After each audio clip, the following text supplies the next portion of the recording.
পনিরের পুর দিয়ে ভরা স্টাফ আলুর দম তো অনেক খেয়েছেন, একবার এই ডালের পুর ভরা স্টাফ আলুর দম খেয়ে দেখুন। টেস্টের দিক থেকে বিয়ে বা কড়াইশুটির কচুরির সাথে যে আলুর দম পরিবেশন করা হয় একদম সেই রকম খেতে। প্রথমে ছোলার ডাল আর অল্প একটু মটর ডাল 2 ঘন্টা মতন ভিজিয়ে রেখেছিলাম, আর এইরকম বড় মাপের আলু দুভাগ করে নিয়ে মাঝখানটা ঠিক এইভাবে একটু গোল করে কেটে নিয়েছি, যাতে ডালের পুরটা আলুর ভেতর যেতে পারে, ঠিক সেই রকম ভাবে কেটে নিয়েছিলাম। এবার কড়ার মধ্যে সাদা তেল গরম করে দিয়ে ধুয়ে রাখা আলুগুলোকে নুন দিয়ে মাখিয়ে নিয়েছিলাম। এবার তেল গরম হয়ে গেলে আলুগুলো এর মধ্যে দিয়ে একটু ভাজা ভাজা করে নিয়েছিলাম।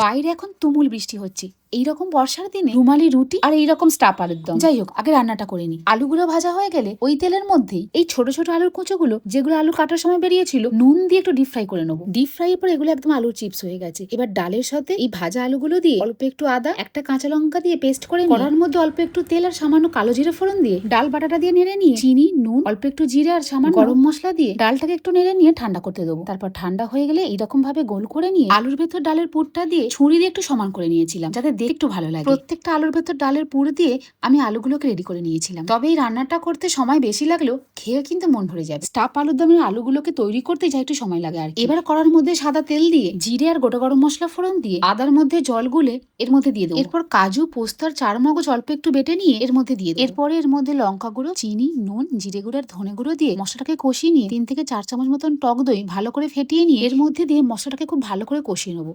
তারপর তেল ছেড়ে দিলে ডালের পুর ভরা আলুগুলো এর মধ্যে দিয়ে সামান্য একটু নাড়াচাড়া করে নিয়ে অল্প একটু জল দিয়ে ফুটতে দিয়েছিলাম। আলু আগে থেকেই ভাজা, তাই রান্না হতে বেশি সময় লাগবে না। মাত্র 10 মিনিট মতন চাপা দিয়ে রেখে দিলেই ডালের পুর ভরা স্টাফ আলুর দম একদম রেডি। এবার উপর থেকে অল্প একটু গরম মশলা ছড়িয়ে নামিয়ে নিতে হবে। এইরকম বর্ষার দিনে বাইরে আর না বেরিয়ে বাড়িতে গরম গরম কটা লুচি ভেজে নিয়ে এইরকম কষা কষা গ্রেভিওয়ালা আলুর দমের সাথে রোজ না হলেও 1 আধ দিন ডিনার করা যেতেই পারে।